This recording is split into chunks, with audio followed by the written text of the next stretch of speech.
plus sekian 15 menit.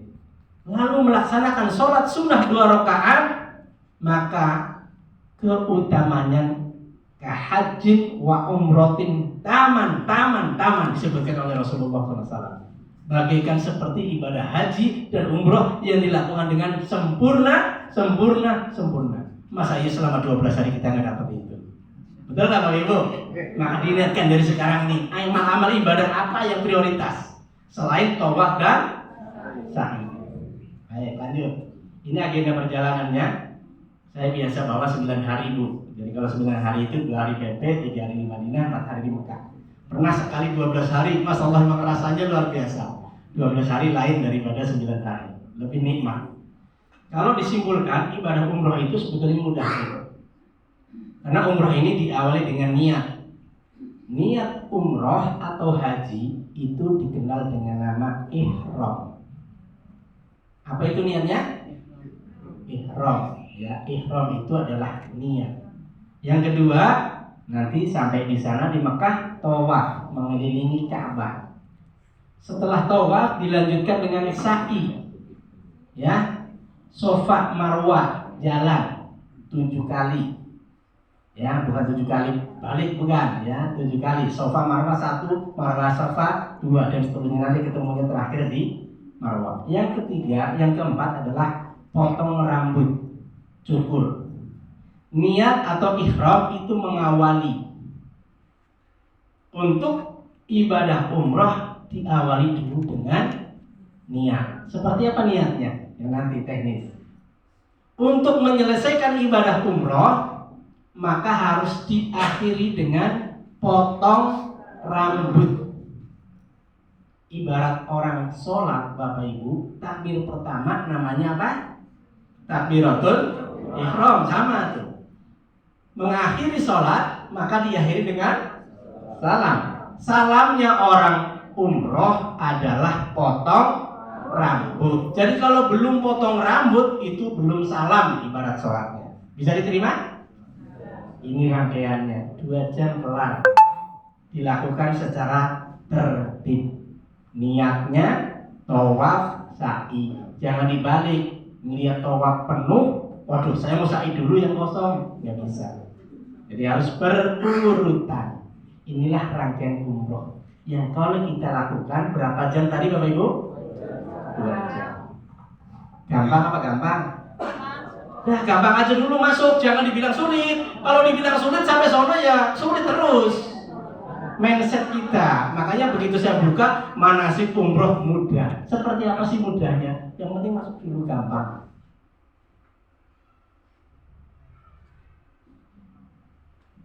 Sampai jam berapa Ustaz? Lanjut. Ini waktu ibadah umroh. Kapan saja ya, selama sepanjang tahun itu ada umroh. Bekal ke tanah suci ketika kita umroh. 1, niatnya ikhlas tadi, tauhid karena Allah. Dibarengi dengan rasa tawakal dan sabar. Tawakal itu menggantungkan diri kita hanya kepada Allah. Sabar kalau dapat masalah, dapat apa kita sabar. Ya.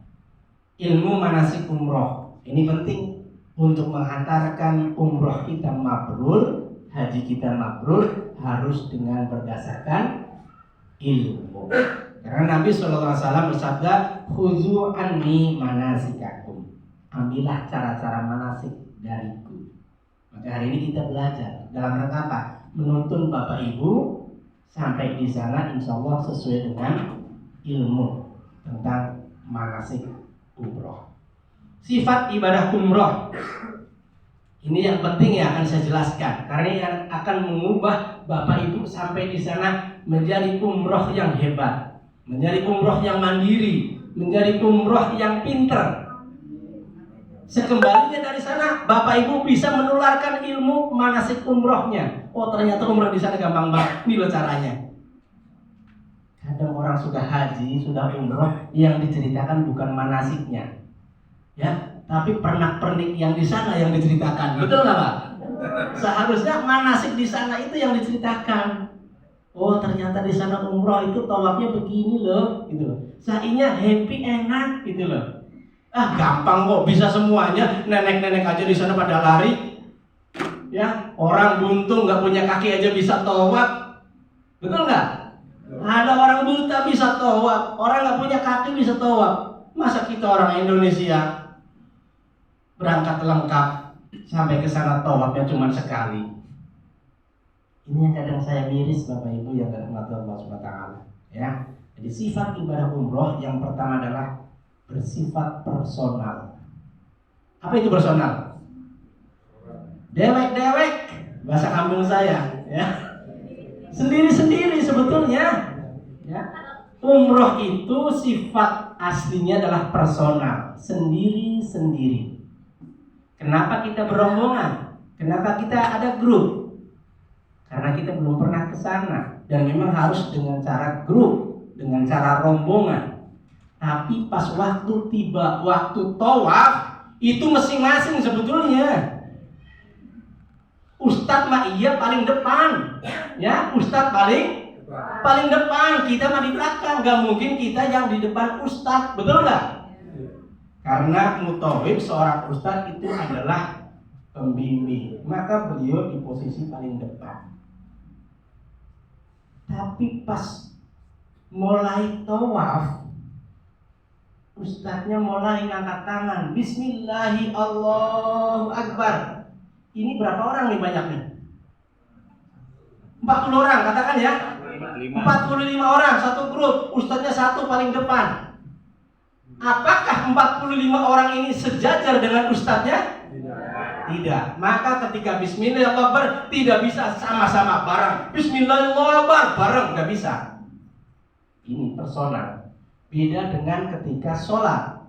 Sholat seorang imam, Bismillah, mulai takbir, Allahu Akbar, semuanya takbir nggak? Sampai ujung dunia takbir semua, ngikutin. Imamnya rukuk. Imamnya sujud. Tapi ketika tawaf, imamnya mulai Bismillah, Allahu Akbar, yang bisa ngikutin imam setelah itu yang di samping-sampingnya, di sebelah belakangnya. Sementara ibu bapak yang paling belakangan belum mulai. Kapan mulainya? Kalau pas ibu sampai pas di depan Hajar Aswad, Bismillahi Allahu Akbar, baru mulai itu. Nah ini ustadznya udah ke depan ke sana udah baca doa banyak tuh. Ini munfarid judulnya Pak. Dewek-dewek, cuman ngikutin pembimbing karena kita belum pernah. Sejatinya umroh itu modelnya begitu. Maka seharusnya masing-masing kita harusnya pinter semua. Ketika berangkat sudah bisa caranya. Ini yang kadang saya prihatin di sana, mohon maaf, karena ngikutin pembimbing, ya pembimbingnya doa, Allahumma, ngikutin semua, Allahumma. Lah sementara di belakang baru mulai Bismillahirrahmanirrahim, ya ketinggalan yang di belakang, betul nggak? Rugi nggak kalau begitu? Masya Allah. Ini harus pintar panjenengan berangkat umroh itu. Jadi munfarid atau personal. Maka kalau ketika semua tawaf kok ada yang ketinggalan, ya nggak apa-apa Bu, ikutin aja, mau itu muter, nanti juga ketemu, nggak usah khawatir. Waduh saya ditinggal nih sama rombongan, saya ditinggal sama Ustaz. Jangan sampai punya pikiran seperti itu. Pasti nanti ketemu lagi. Wong itu arusnya satu, muter terus gitu, nggak bakalan ditinggal, pasti ketemu. Apalagi pas lagi sa'i bolak-balik. Itu kan pada lari-lari Bu. Nah kalau semuanya harus bareng terus, ya gempor Bu. Ada yang nenek-nenek, ada yang kakek-kakek, masa dipaksain bareng sama ustadznya? Nah ini pentingnya, tidak bermanasik. Jadi kalau ditinggal sama ustadz, ditinggal sama rombongan nggak apa-apa, santai aja. Nanti ketemu. Karena sejatinya ketika kita ibadah umroh, semuanya pinter semua, semuanya bisa semua kok. Ya. Yang jadi kendala kita selama ini apa? Ternyata yang jadi kendala itu doanya Ustaz saya nggak hafal. Ada salah satu jamaah tiba-tiba tanya sama saya, Ustaz gimana nih caranya ngapalin doa ini? Tebel banget. Udah dapat buku doanya? Sudah? Ada yang hafal? Ada yang bisa? Jangankan ibu Ustaznya aja nggak hafal. Ini saya buka mindset nih, Ustaznya aja nggak hafal. Ustaz pasti nyontek di sana. Padahal umroh itu sifatnya personal. Doa yang masing-masing sesuai dengan kebutuhan. Betul nggak Bu? Yang penting Robbana Atinanya udah sama. Yang lain masing-masing. Yang membedakan antara umroh dengan sholat, masalahnya salah satunya adalah doa. Kalau doa sholat nggak bisa ditawar, nggak bisa diganti. Harus dengan doa yang ada situ dan bahasa Arab. Betul nggak? Tapi kalau umroh doanya bebas, apa yang ibu bisa sampaikan kepada Allah, walaupun dengan bahasa Indonesia sah, bahasa kampung Madura sah. Lagi tawaf baca doanya, ya Allah, kula nyun, minta.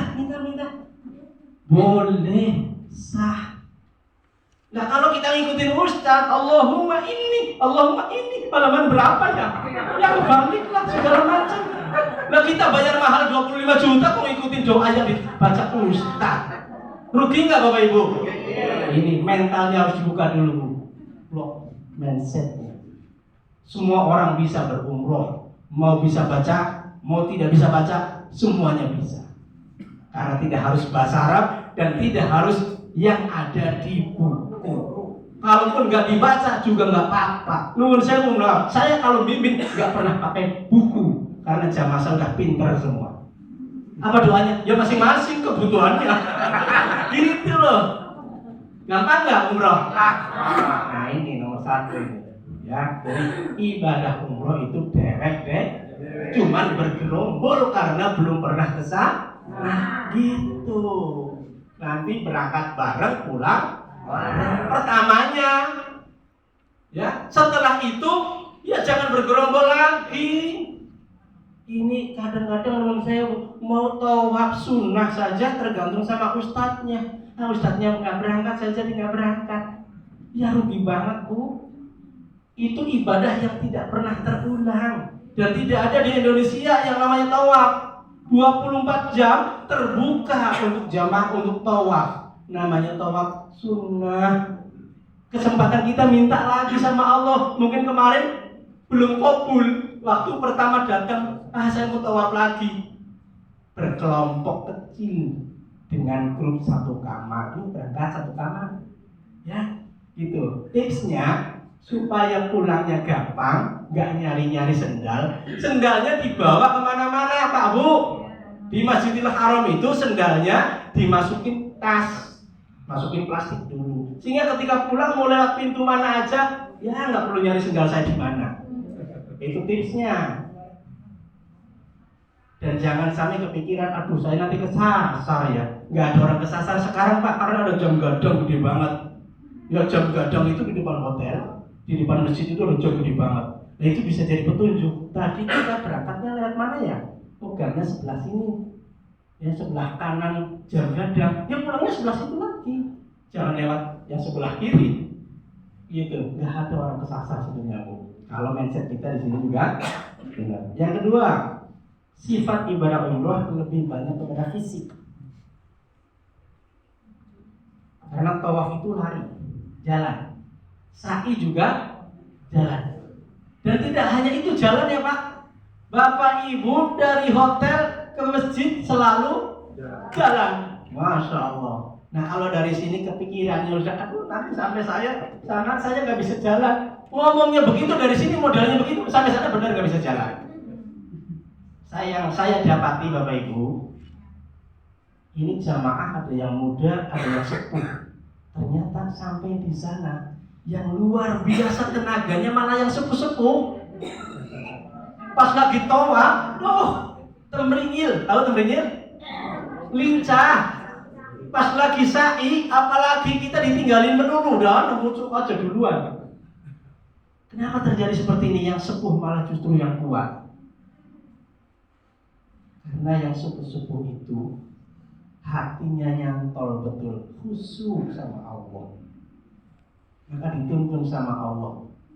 Tapi yang muda-muda Pak, matanya jelalatan. Ya ini, akhirnya juga nggak khusyuk, akhirnya belakangan. Nah gitu Pak, Masya Allah. Jadi jangan khawatir yang sepuh yang repotin. Bisa jadi yang muda yang repotin yang sepuh. Saya sering dapatkan seperti itu. Jadi ini dua macam sifat ibadah ini harus masuk ya di mindset kita. Apa yang tadi saya sampaikan mudah-mudahan bisa menjadi modal di sana. Artinya apa? Nanti kalau ustadznya teriak-teriak, udah diem aja, masing-masing aja. Boleh nggak ustadz? Boleh. Ya, nun sewu pembimbingnya siapa nanti yang berangkat ustadz? Ada? Siapa sekarang? Ada di sini nggak? Di mana? Pembimbing yang dari sini, yang guide berangkat, ustadznya ada? Siapa? Oh, berarti ada. Artinya ketika nanti model ustadznya begitu teriak-teriak, bu baca buku, ibu nggak ngikutin pun boleh, sah. Ngapain saya ngikutin ustadz? Rugi saya bayar 25 juta kok doanya ngikutin ustadz. Itu masuk dalam sini. Itu ngomongnya sekarang di sini, diterapkannya di sono. Gitu kira-kira begitu ya, Bu ya. Baik. Ini hal-hal yang harus dilakukan, namanya fardu umroh. Fardu umroh ini tidak boleh diganti, harus dilakukan dan tidak bisa diganti dengan dam. Apa itu? Merupakan salah satunya adalah syarat umroh. Ya, kita insya Allah masuk ke sini semua ya. Islam iya, balik iya, berakal sehat iya, merdeka, bukan mudah, dan istiqomah. Untuk saat ini mampu semuanya, insya Allah. Amin ya rabbal alamin. Rukunnya ada 3, dan ini tidak boleh ditinggal dan nggak bisa dibayar dam. Kalau nggak dilakukan, maka nggak sah.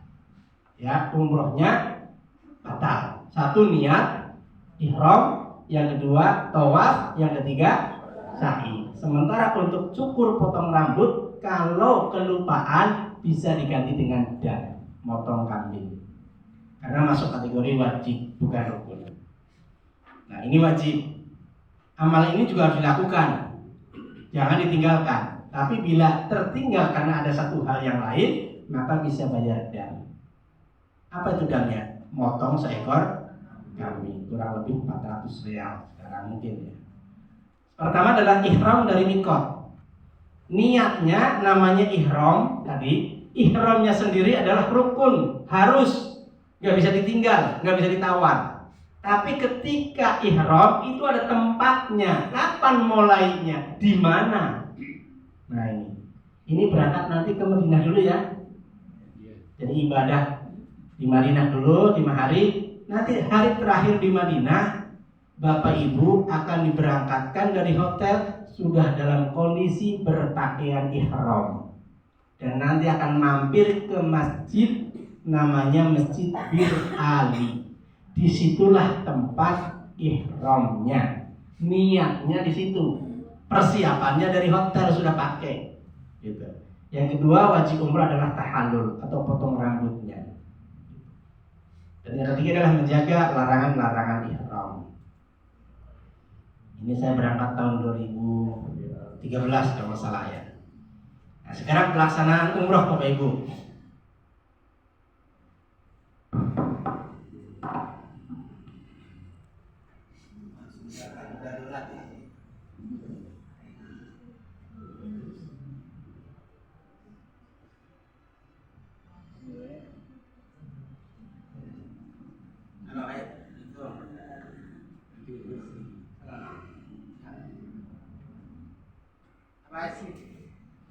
Oh iya, udah. Paling besok kan? Ya. Saya lagi mana sih? Ya. Siap. Oke, lagi mana sih?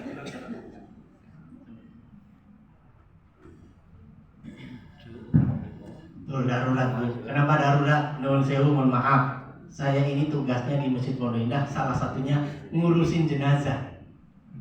Ya, jadi ini tadi panggilan memang berkali-kali manggil, ternyata memang ada yang meninggal. Baik, kita lanjutkan. Sekarang pelaksanaan umrohnya. Ini rute perjalanannya Bapak Ibu. Terbangnya bisa jadi langsung ke Madinah. Kalaupun nggak ke Madinah langsung, terbang ke Jeddah. Nanti dari Jeddah naik bus ke Madinah. Di Madinah 5 hari, nanti lanjut ke Mekah 5 hari. Dari Mekah nanti pulang ke Indonesia melalui Jeddah. Hari terakhir di Madinah biasanya itu ada pemantapan lagi Bapak Ibu. Pemantapan manasik seperti ini. Seorang mutawif di sana punya tanggung jawab untuk memperbaiki atau mengingatkan kembali. Jadi manasik ini nanti akan diulang lagi di sana. di hotel. Ini hari terakhir di Madinah. Ya, biasanya sholat zuhurnya berjamaah, lanjut sholat asar di jamak takdim. Karena berangkatnya biasanya jam 2 biasanya. Kalau berangkat pagi ya enggak. Ini persiapan umrohnya. Di hari terakhir menjelang ke Mekah, Bapak Ibu akan melakukan namanya toharoh, bersih-bersih badan. Termasuk di dalamnya adalah mandi sunnah ihram. Mandinya seperti apa? Mandi sama seperti mandi junub, mandi basah. Intinya ya basah seluruh tubuhnya. Niatnya saya niat mandi sunnah mau ihram. Ya. Yang ketiga, nanti setelah mandi sunnah, Bapak Ibu memakai wewangian di badan. Ya, di badannya itu dikasih wangi-wangian. Karena selama prosesi umroh sampai potong rambut nggak boleh lagi kena wangian, wangi-wangian. Gitu kan. Ini kalau haji lama, tapi kalau umroh perjalanan Madinah ke Mekah kurang lebih 5 jam naik bus. Jadi 5 jam Bapak Ibu pertahankan itu. Nanti masuk ke hotel, persiapan mungkin 1-2 jam, makan malam, baru berangkat ke Mekah. Jadi artinya dalam setengah hari atau 1 hari lah anggap, itu kita menahan dari hal-hal yang diharamkan selama berihram. Kemudian berpakaian ihram. Mandi ini hukumnya sunnah ya, sama seperti tadi.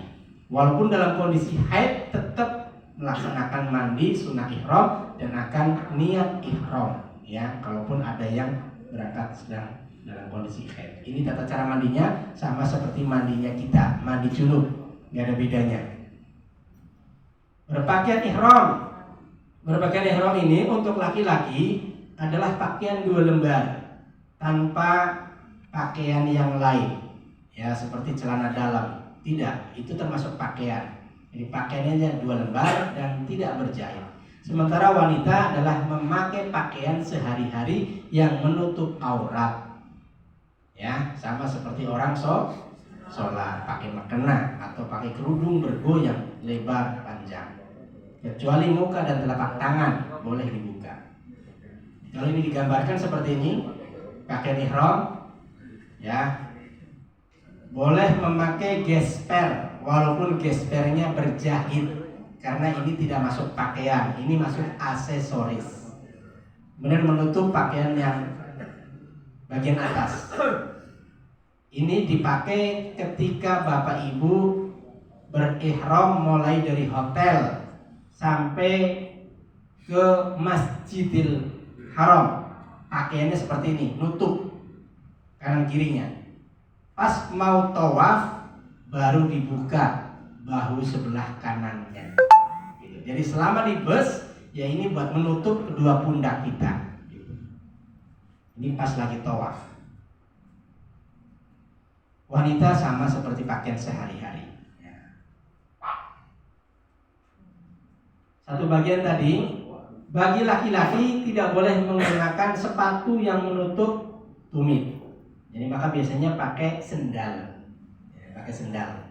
Kalau wanita ketutup semuanya, pakai kaos kaki, pakai sepatu, lebih nyaman pakai sepatu. Karena menutup seluruh tubuhnya kecuali muka dan telapak tangan. Satu hal yang perlu diperhatikan ketika ibu-ibu menggunakan pakaian ihram atau sholat, itu dagunya harus tertutup seperti ini. Ya, makanya biasanya itu kain ihramnya, pakaian ihramnya itu ada bagian sebelah sininya, geber-gebernya itu. Dan itu ditarik buat ke depan seperti ini. Jangan ditaruh ke belakang seperti ini. Ya, contoh ibu itu pakaian sehari-hari. Tapi pas saat nanti mau ihram ditarik ke depan. Gitu. Nah, ini biasanya sudah berpakaian seperti ini. Ini berangkat ke Mekah menggunakan bus. Ini berarti satu bus ya, Ustaz? 45. Sudah kembali normal, alhamdulillah sudah normal. Satu bus 45 orang itu sudah normal. Ini berada di Masjid Bir Ali. Jadi nanti ihramnya setelah melaksanakan sholat sunnah di masjid ini. Mulai dari sini sudah mulai ketahuan bahwa ini adalah ibadah personal dewek-dewek, Jadi sholat sunnahnya juga dewek-dewek, nggak makmuman kepada ustadz, ya. Jadi harus pinter. Bisa cara sholat sunnah, Bu? Sama seperti sholat sunnah sehari-hari, cuma niatnya aja, ya. Niatnya apa? Sebetulnya niatnya bebas-bebas saja. Mau sholat sumpama di situ tahiyatul masjid boleh, ya kan? Niat sholat sunnah 2 rakaat boleh. Atau diniatkan saya niat sholat sunnah ihram juga boleh. Ustadz saya lupa niatnya apa. Ya sudah, saya niat sholat sunnah 2 rakaat, Allahu Akbar, sah. Ya, bisa semuanya? Bisa. Tolong diingat, ya, karena ini nanti tidak akan digaet. Ketika itu sholat masing-masing. Apalagi gaetnya laki-laki, nggak ada gaet perempuan. Ibu masuk sendiri, udah sholat masing-masing. Niatnya gimana, Bu? Ketika takbir di dalam hati, niat itu kan amalan hati, maka boleh dengan bahasa Indonesia, tidak harus bahasa Arab. Ya, yang nggak bisa usoli, ya saya niat sholat sunnah 2 rakaat. Ketika takbir Allah, dalam hati ngomong, saya niat sholat sunnah 2 rakaat karena Allah Ta'ala baik. Sah, boleh. Bisa semuanya? Gampang. Ya. Gampang. Ya, jadi tidak harus saya niat sholat sunnah ihram. Ya, gitu. Ini keterangannya. Ya, tadi saya akan mengingatkan kembali Bapak Ibu. Ya, coba disebutkan rangkaian umroh. Dimulai dari pertama. Apa pertamanya, Bu? Ya, namanya ihram. Setelah niat kita tawaf. Setelah tawaf lanjut sa'i. Setelah sa'i potong rambut, ya, cukur, potong rambut, ya. Terakhir adalah tertib. Orang Indonesia mengistilahkan cukur, potong rambut itu tahallul. Maka pas waktu haji bingung, Pak, karena ada tahallul awal, tahallul tsani. Loh, tahallul awalnya sudah gundul, kok tahallul tsani potong rambut apa lagi ya? Karena konotasi orang Indonesia, tahallul itu potong rambut. Padahal bukan. Potong rambut itulah tahallul yang benar. Ya, dibalik. Potong rambut itulah tahallul. Jadi tahallul itu adalah sebuah keadaan di mana kita terbebas kembali dari larangan-larangan ihram. Ketika ihram diharamkan hal-hal yang selama kita melakukan umroh itu. Setelah potong rambut baru halal lagi, kira-kira begitu. Makanya disebut tahallul. Baik. Yang pertama ihram, ini penjelasannya. Ihram yaitu niat melakukan umroh dari mikot. Mikotnya tadi bir-ali. Dalam keadaan sudah berpakaian ihram, maka berangkat dari hotel sudah berpakaian ihram. Dengan bacaan yang telah ditentukan oleh Nabi SAW, ya, karena Allah SWT. Bacaannya nanti akan digait di mana? Di atas bus. Waktu niat ihram semuanya akan dituntun oleh ustadznya menggunakan speaker di atas bus, bukan di masjidnya. Ya, di masjidnya hanya melaksanakan sholat. Niatnya di mana? Di bus. Apa yang dibaca ini? Labbaik Allahumma umratan atau labbaik Allahumma umrah, sama saja, ya. Coba sama-sama. Labbaik Allahumma umratan. Sekali lagi. Labbaik Allahumma umratan. Sekali lagi. Labbaik Allahumma umratan. Aku sambut panggilanmu ya Allah untuk berumrah. Sah niatnya sudah dengan cara seperti ini. Nggak usah ditambah-tambahin dengan niat yang lain, yang panjang, yang repot, yang belum tentu semua orang bisa. Di buku itu ada 2 macam, Bu. Ada ini, ada yang satunya lagi. Cukup dengan ini sudah sah niatnya, ya. Labbaik Allahumma umrah. Dan niat ini jangan khawatir nggak bisa, karena pasti akan dituntun bareng-bareng sama ustadznya pembimbing. Di mana, Bu? Di atas bus. Itu udah jadi standar ya. Setelah niat, nah itu contoh itu ya. Ini karena saya yang bimbing, jadi saya langsung memandu. Ya, Mudah-mudahan besok berangkat lagi bareng saya, Bu. Amin. Amin. Doain di sana ya. Amin. Udah kenal sama saya belum? Udah. Siapa namanya tadi? Ustaz siapa? Biasanya saya dipanggil UJ, Pak. UJ, tahu UJ? Singkatan dari Ustadz Jenazah. Karena ngurusin jenazah. Baik, berikutnya setelah membaca dua talbiyah, membaca niat ihram, maka kemudian dilanjutkan dengan talbiyah. Ya, bareng-bareng sama-sama. Labbaik Allahumma labbaik, labbaik la syarika laka labbaik, innal hamda wa ni'mata laka wal mulk la syarika lak. Diulang, terus selanjutnya baca sholawat. Allahumma sholli ala Muhammad wa ala ali Muhammad. Terus dilanjutkan doa, salah satunya ini. Allahumma inna nas'aluka ridhoka wal jannata wa na'udzubika min sakhatika wan nar. Rabbana atina fid dunya hasanah wa fil akhirati hasanah wa qina adzabannar. Ini diulang-ulang bareng-bareng. Ini dibaca terus sampai ke hotel. Dari hotel istirahat, berangkat dari hotel baca ini lagi sampai ke Masjidil Haram. Begitu melihat Ka'bah baru berhenti doanya. Ya. Ini larangan ihram mulai berlaku. Pertama adalah rafas, kedua fasik, yang ketiga jidal. Ya, suami istri yang berangkat jangan sampai ya di sanalah gitu. Fasik, berbuat maksiat, yang menjaga ya supaya umroh kita benar, mabrurah. Jidal, jangan sampai bertengkar gara-gara hal sepele. Ya, nggak boleh satu sama lain berantem, adu mulut, ya kan? Mendingan ngalah, gitu ya. Ini larangan-larangan yang lain. Ini untuk pria nggak boleh pakai sendal nggak boleh pakai pakaian yang dijahit. Tadi sudah dimulai dari awal. Memakai alas kaki yang menutup mata kaki, sepatu nggak boleh.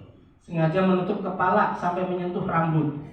Contoh nih, lagi ihram, mulai dari Madinah naik bus kedinginan, langsung ini diambil buat nutupin kepala.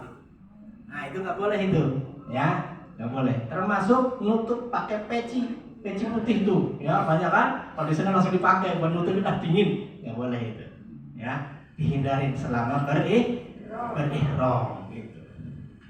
Untuk wanita menutup telapak tangan. Telapak tangan yang dimaksud bisa depan belakang. Jadi sebetulnya ya sama seperti pakaian sehari-hari. Ini dibuka. Kemudian menutup muka. Ya nggak boleh mukanya ditutup. Ya kecuali kemarin waktu COVID pakai masker. Untuk yang semua memakai wangi-wangian, terus memotong kuku, mencukur rambut dan yang lain-lain. Maka ini persiapannya sebelumnya.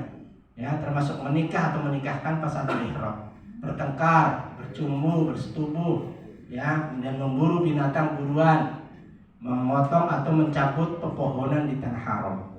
Ya.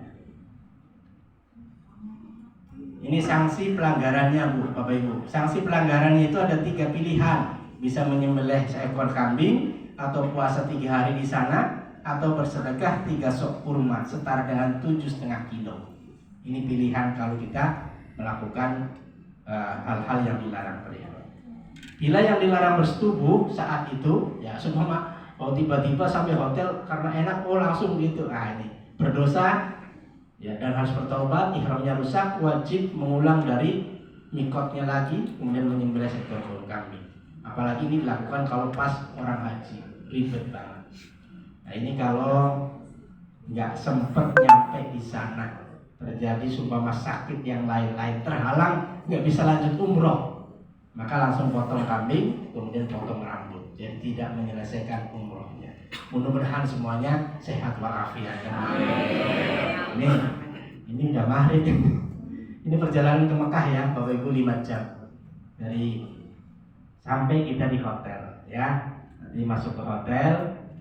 Hotelnya apa ya? Anjung. Masya Allah. Tahu Anjung di mana? Ini Anjung nih. Ini bangunan baru Masjidil Haram. Anjung itu sebelah sini nih, ini nggak kelihatan, sebelah sini, ya. Sampingnya Darut Tauhid, ini Darut Tauhid, kesini lagi terus bisa ujung. Nah, itu Anjum. Hotel bintang 5 Bu. Amin. Sampai di hotel, biasanya makan malam, menempati kamar. Nanti ketika mau berangkat ke masjid, ambil air wudhu dulu dari hotel. Karena ketika tawaf itu harus dalam kondisi wudhu, sama seperti orang sholat. Bedanya boleh pakai bahasa Indonesia, itu aja. Ya, berangkat ke Masjidil Haram, kemudian talbiyah. Ini bareng-bareng. Ya. Sampai di Masjidil Haram, di depan masjid nanti akan digait masuk doa masuk masjidnya, ya.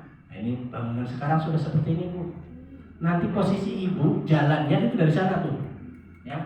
Jalannya dari sini.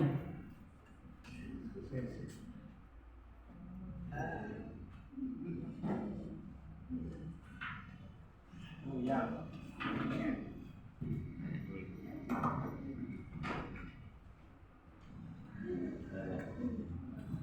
Ini nanti hotel posisinya di sini Bu. Ini Anjum ini posisi. Ini kan masjid bangunan baru, namanya King Abdullah. Ini yang baru gede banget. Ini hotelnya daerah sini, belakang ini, belakangnya ini. Sini. Ini Anjum. Hotelnya sini. Ya paling dekat ya ini, hotel bintang di depan, Raja. Ya, pokoknya dekat Bu, ya. Di sana mah dekat banget. Ini masuk ke masjid. Pintunya bukan ini pintunya, ya karena ini pintu nomor 1 itu yang daerah Makam Swiss. Ya. Ini masuk masjid doanya Allahumma antas salam wa minkas salam, ya nanti akan dibimbing. Dan ini doa udah biasa kita habis sholat. Biasanya masuk masjid nanti sholat dulu, ya sholat maghrib sama isya di jamak biasanya. Tergantung nanti kondisi di sana. Nah, untuk masuk ke pelataran tawaf, ibu dan bapak ini kayak masuk mall. Nanti akan lewat tangga berjalan. Tangganya otomatis jalan. Tapi di sebelahnya, ini sebelah sini juga bukan tangga jalan, bisa lewat tangga biasa. Jadi masuk ke masjid itu udah kayak masuk mall. Nah, ini baru masuk ke pelataran Ka'bah. Di sini Masya Allah. Ya, yang baru melihat insya Allah nangis nyampe di sini. Nah, ini kita persiapan mau tawaf. Baris dulu biasanya, ya. Kalau pas lagi kosong, kalau lagi nggak kosong nggak bisa begini. Nah, ini posisi siang-siang, ya, karena ini tawaf umroh kedua. Jadi pakaiannya sudah dalam posisi bahu kanan dibuka. Nanti akan dituntun berdoa melihat Ka'bah. Allahumma zid hadza al-baita tashrifan wa ta'ziman. Aduh Ustaz, saya kagak bisa. Ya udah minta aja pakai bahasa Indonesia. Ya Allah, berilah aku kehormatan sebagaimana Engkau beri kehormatan dan keagungan kepada Ka'bah. Gitu, muliakan Ka'bah. Ya, gitu. Ini Ka'bah Bapak Ibu. Ya. Jangan ngebayangin Ka'bah itu gede banget atau kecil banget, ya. Karena sampai di sana begitu melihat Ka'bah, oh ternyata kecil cuma segini. Begitu ngomong kayak gitu Bu, bisa jadi tawafnya kagak selesai. Nah, makanya biasa saja, ya, jangan kagetan jadi orang. Nah, ini tawaf mengelilingi Ka'bah. Ya, tadi berpakaiannya sudah dibuka pundak sebelah kanan. Syarat sah tawaf sama seperti syarat sah sholat, nggak ada bedanya. Karena ini muterin Ka'bah, posisi Ka'bah di sebelah kiri, nggak boleh di sebelah kanan. Jadi muternya sebelah kiri, berlawan arah jarum jam. Dimulai dan diakhiri di sudut Hajar Aswad, dilakukan 7 putaran sempurna. Tidak ada tujuan selain tawaf. Apakah ada niat khusus buat tawaf? Tidak ada. Niatnya itu sudah dimulai dari labbaik Allahumma umratan. Tawaf itu rangkaian, sa'i itu rangkaian. Jadi nggak ada niat tawaf, nggak ada niat sa'i. Langsung. Yang membatalkan tawaf, nah, putar balik ke kanan.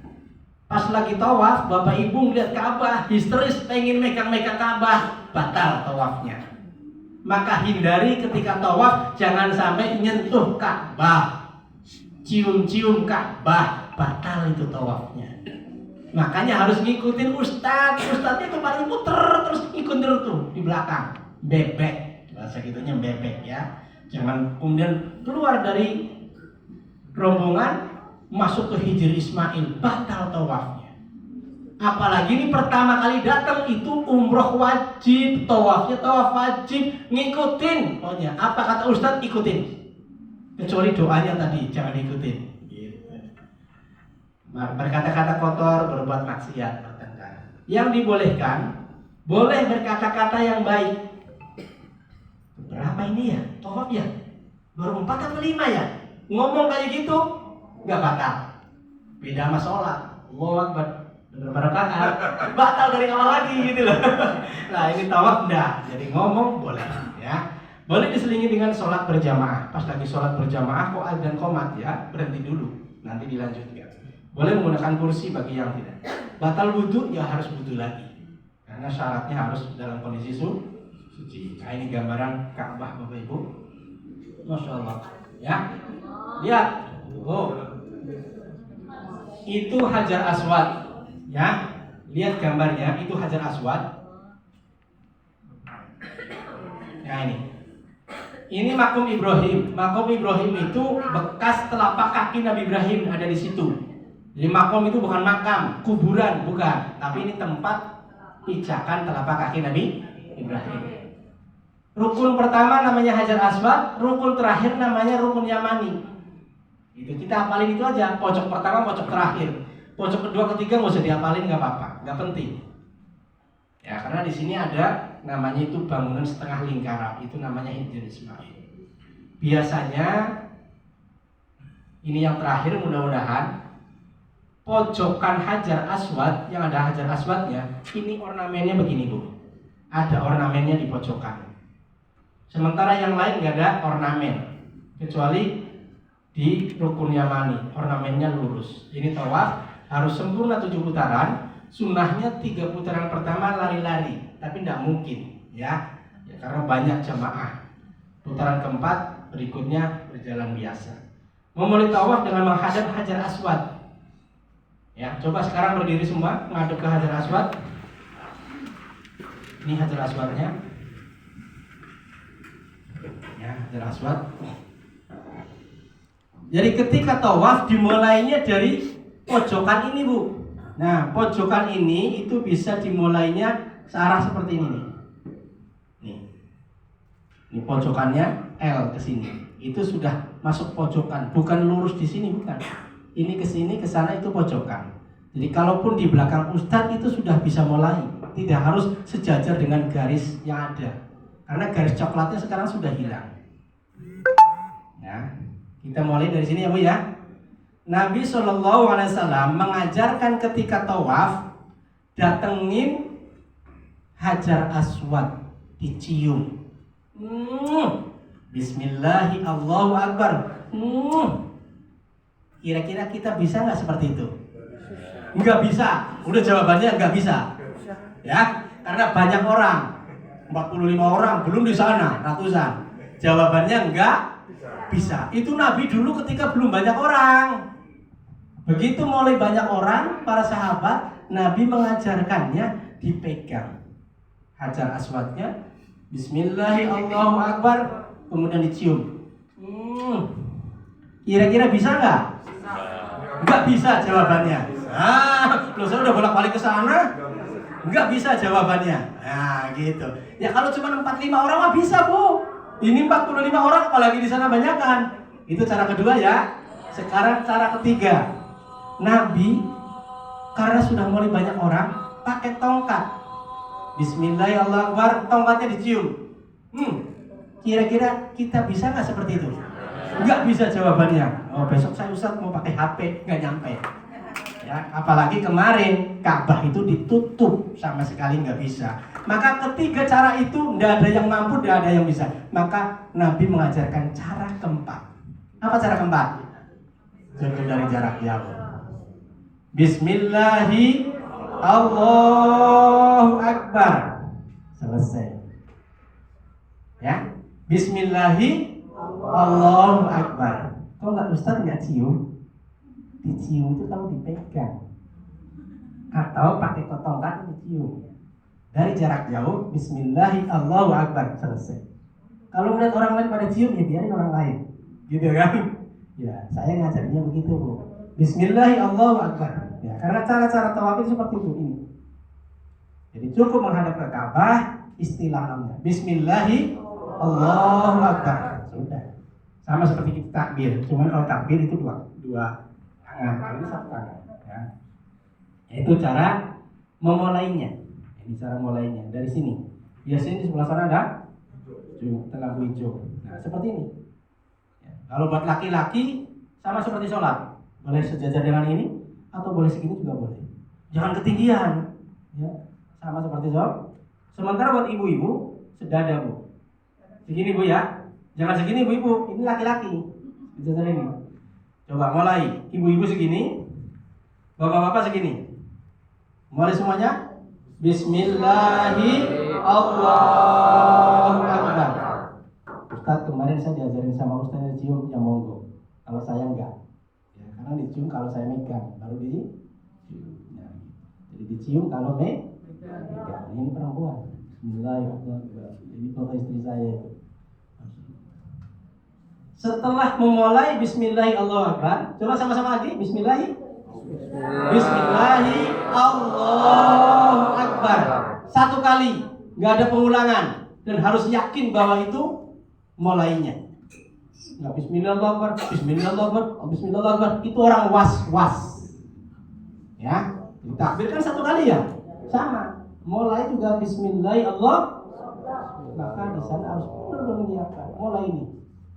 Dan itu dilakukan masing-masing. Gitu loh. Ketika sejajar dengan Hajar Aswad. Jangan ikutin Ustaz, yang Ustaz jauh gitu kan. Kalau yang di belakang Ustaz boleh ikuti. Ya agak jauh. Nanti lihat dulu. Belum mulai startnya masing-masing. Setelah memulai tawaf, Bismillahirrahmanirrahim, Bapak Ibu baca ini tasbih. Coba sama-sama. Subhanallah, alhamdulillah, wa la ilaha illallah, wallahu akbar, wa la haula wa la quwwata illa billahil aliyyil azim. Semua bisa?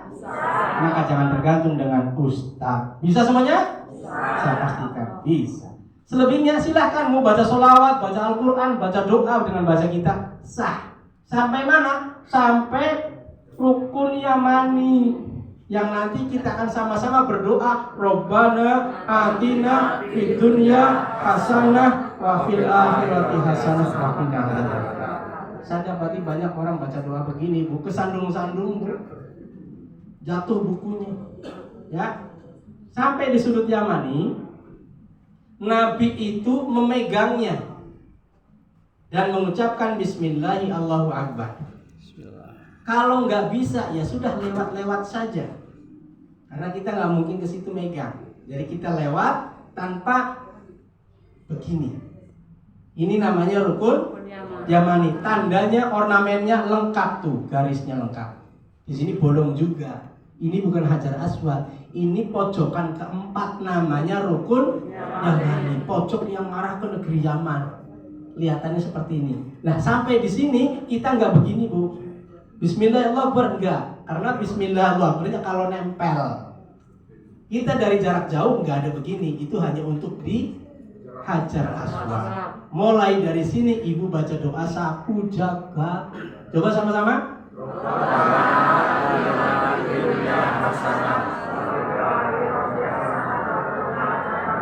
Udah dibolak-balik doanya itu. Udah, itu kena semuanya. Bisa semuanya ya?